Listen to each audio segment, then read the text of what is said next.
Vengo a hablar yo aquí por las personas afromexicanas. Ellas son quienes deben ser escuchadas. Hablo desde la Institución Antidiscriminación de la Ciudad de México y la experiencia que nosotras tenemos en la lucha contra la discriminación todos los días. ¿Por qué importan las acciones afirmativas? Bueno, pues durante mucho tiempo se ha planteado mal, ¿no? Se cree que las acciones afirmativas son excepciones al mérito, y no lo son. Son mecanismos para corregir las desigualdades estructurales que distorsionan el mérito.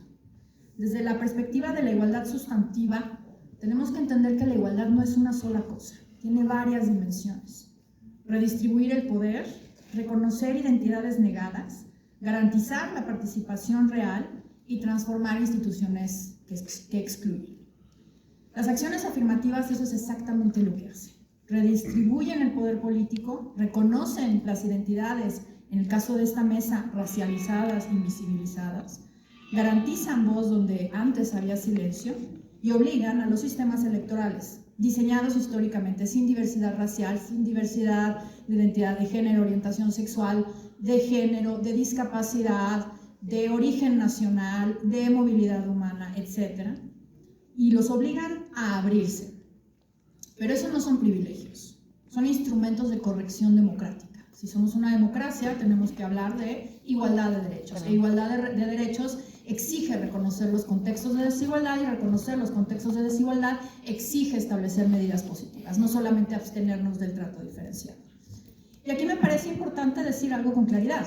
Si un sistema produce sistemáticamente congresos sin personas afrodescendientes, el problema no es la falta de talento afro, por supuesto, es la existencia de barreras estructurales.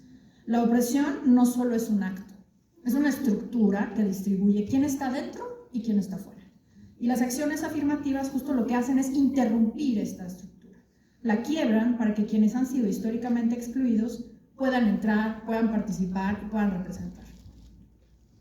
Por otro lado, la importancia de visibilizar a las poblaciones afromexicanas es fundamental. En México el racismo ha operado muchas veces por negación. ¿Cuántas veces no han escuchado? Aquí no hay racismo.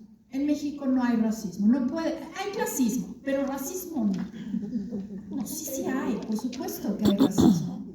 La población afro ha sido borrada del relato nacional. Ya mis compañeras diputadas lo mencionaron en sus intervenciones. Fue omitida en los censos nacionales durante décadas, hasta la intercensal de 2015 y el censo de 2020 se contó la población afro.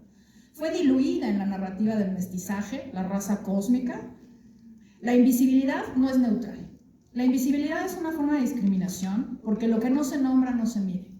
Y lo que no se mide no se atiende. Y lo que no se atiende se reproduce. No es casual que la primera medición oficial de la población afrodescendiente haya ocurrido hasta 2015. Y no es casual que cuando se midió mejor en 2020 la cifra creciera mucho más, hasta los 2.5 millones de personas. Así es que la población afromexicana, la población afrodescendiente de nuestro país no apareció de pronto, siempre estuvo ahí. Lo que cambió fue la mirada desde el Estado. Además, México tiene un pasado esclavista que ya también se mencionó. Durante mucho tiempo fue minimizado en el relato nacional y en el relato educativo. La Nueva España fue uno de los principales receptores del tráfico transatlántico de personas africanas. Pero esa historia quedó fuera del imaginario nacional. Reconocer a las poblaciones afromexicanas también es reconocer que la nación se construyó con ellas. Visibilizar no fragmenta la identidad nacional, al contrario, la complementa. La desigualdad racial, además, no está distribuida de forma abstracta. Tiene geografía, ya también se ha mencionado acá. Se concentra sobre todo en regiones históricamente marginadas. Guerrero, Oaxaca, Veracruz, Coahuila, por mencionar algunas. Y en muchas de estas comunidades pues, coincide la pobreza multidimensional, el rezago educativo, la infraestructura limitada, el acceso precario a la salud. Cuando la desigualdad racial y la territorial se superponen, el efecto no es aditivo, es exponencial. Y por eso las acciones afirmativas no son solo relacionadas con la percepción de raza, y lo subrayo, las razas no existen, son una construcción social, sino que también son territoriales y socioeconómicas. Desde la experiencia institucional antidiscriminatoria del Consejo para Prevenir y Eliminar la Discriminación de la Ciudad de México, hay algo que sabemos con claridad. La discriminación no es solamente el insulto o la exclusión directa, aisladas, individualizadas.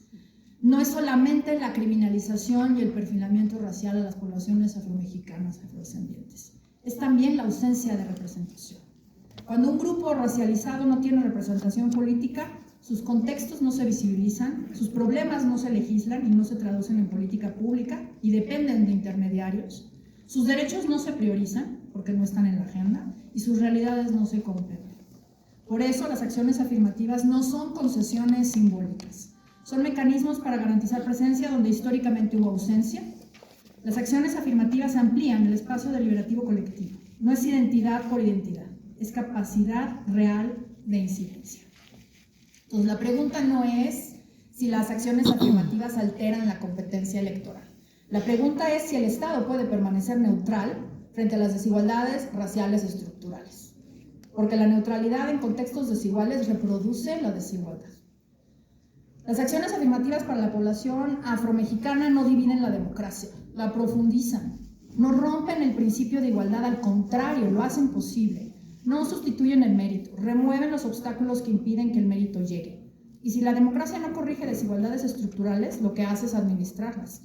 La representación política afro no es una agenda identitaria, es una agenda democrática, porque una democracia que no se parece a su diversidad es una democracia incompleta. La propuesta, pues ya la han mencionado mis compañeras. Desde acá pensamos en tres cosas muy concretas. Primero, por supuesto, pues ya se ha dicho, ¿no? Tendríamos que pasar de un modelo provisional a uno estable en la ley, darle estabilidad y no regresividad, por supuesto.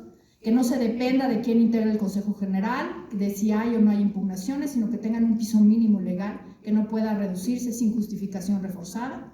Segundo, ordenar el cómo de la representación. No solo que haya candidaturas, sino que estén donde realmente puedan ganar, que también ya se ha mencionado acá. Y tercero, blindar el sistema contra la simulación, que también es algo que ya se había dicho acá. Y pues eso es todo por parte de COPRED. Muchas gracias.